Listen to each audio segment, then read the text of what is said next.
Kelly Clement here from Metastock.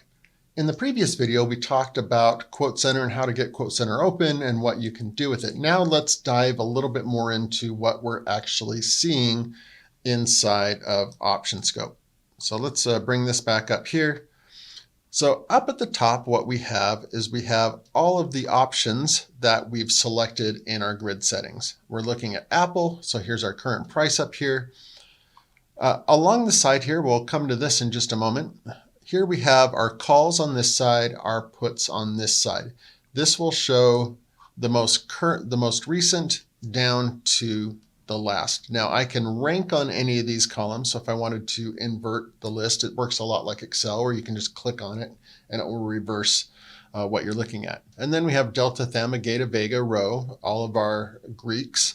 Implied volatility, open interest, volume, net change, percent change, last bid, and ask. And then here in the middle, we'll see our expiration date and then our strike price. So those are all of our basic grid things.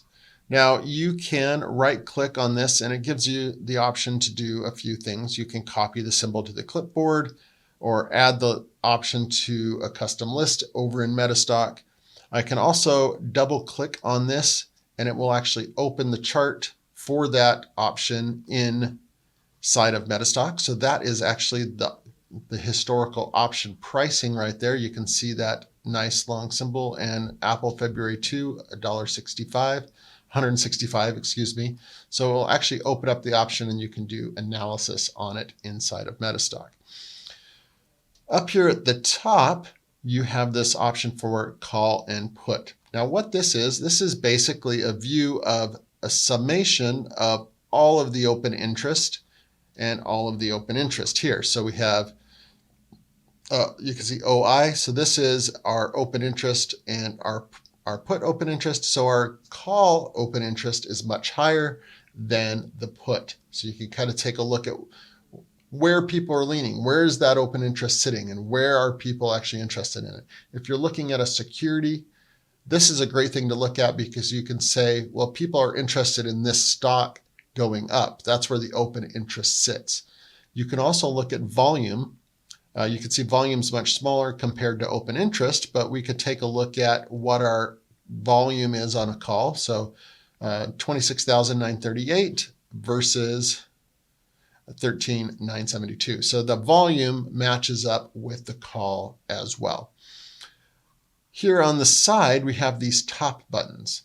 Now what the top buttons do is it helps us zoom in on where the most open interest is or where the most volume is, because I could scroll through here and I could look for where that top volume is or the top open interest, but this button will just take me right there. So if I click top, it'll highlight it. You see that blinking right there. So there is my top open interest. You can see this one has 48,333. And that is definitely our top open interest right there. So I'll just zoom right in on it. Let's check volume.